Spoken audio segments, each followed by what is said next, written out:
So I actually got a question on in one of the comments saying, what is the fastest way to lose weight? Now, before I answer this, I want to make it very clear that I'm not a dietitian, nutritionalist, medically qualified professional or any of that.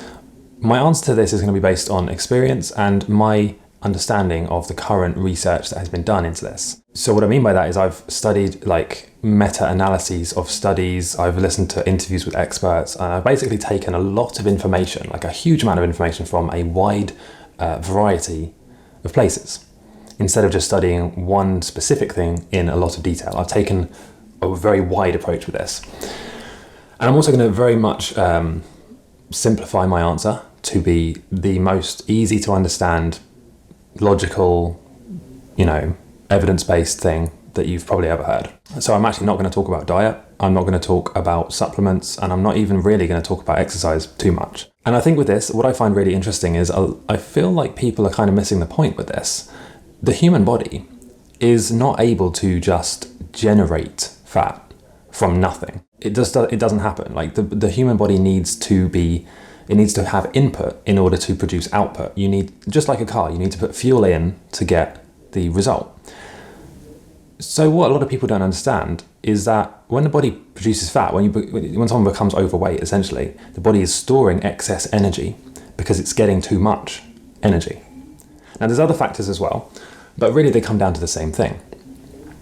If you want to lose weight, you need to be inputting less, as in eating less, physically eating less calories, and outputting more. Now, sometimes you'll be able to only do one of those things if you get it right. So you can, for example, keep everything the same, but just eat less, or keep everything the same, eat the same, but exercise more. The best results seem to be when you do both. So you eat less and exercise more, because then you tone up your muscles, it enhances the effect. You get the contrast between toning up muscle and losing fat, and it kind of makes it more obvious more quickly. But really it's as simple as literally that, because the human body is not this magical machine that can just generate fat from nothing. It comes from your food. The only place it comes from is your food. So it's literally as simple as just reducing the amount of calories you eat, and then, if you want to, this is optional, increasing the exercise you do. Most people won't even need to increase their exercise to lose weight. It's as simple as just gently restricting the calories. And before I get loads of hate in the comments, you can go too far with this. When I say restricting calories, I don't mean having no calories, because that's very dangerous. You need to have calories.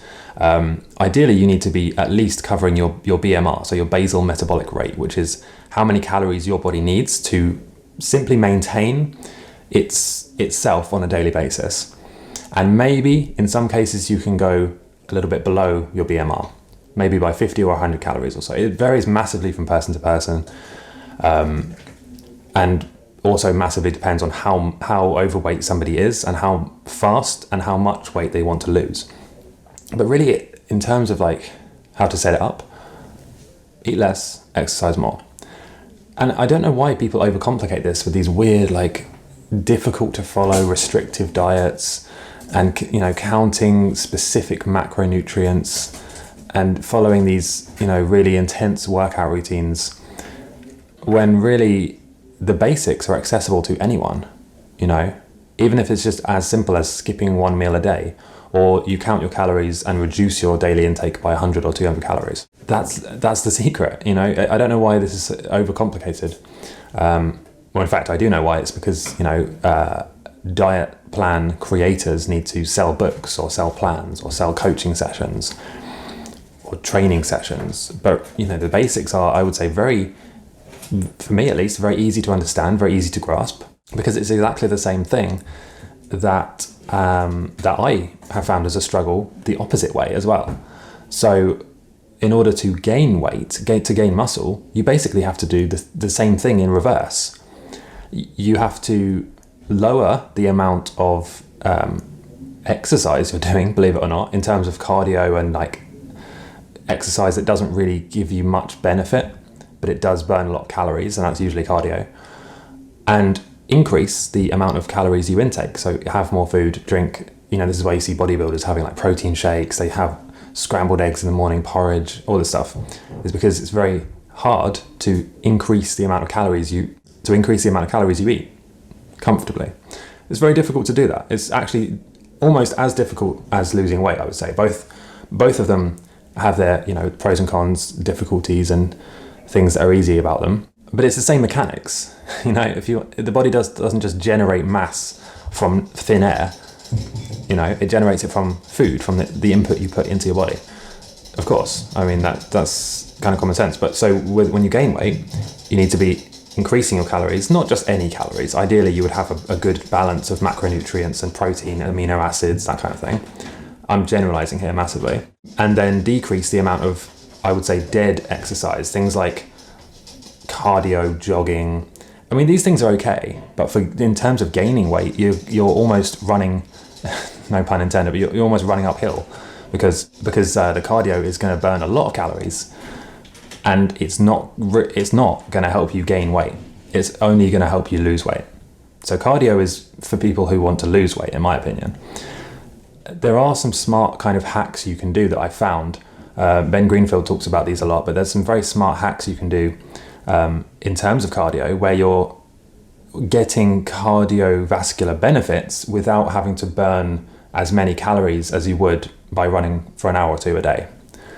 And there's a lot of interesting things you can do here. You can look at things like intense HIIT training, high intensity interval training. You can look at CO2 max training. There's all kinds of stuff you can do, which kind of give you the benefits of one without the negatives of the other. But to summarize this video, yeah, it's as simple as that. Fortunately, because it's easy to do. It's easy to grasp the concept of it. If you've been kind of overwhelmed by all these diets and rules and things you have to do, just go right back to the basics, forget all of that, just for at least for a while, and just focus on the basics. Reducing the calories you're eating by a bit, not a lot, but just by enough, and optionally increasing the amount of exercise you do. Focus on like cardio, HIIT training, strength training. There you go.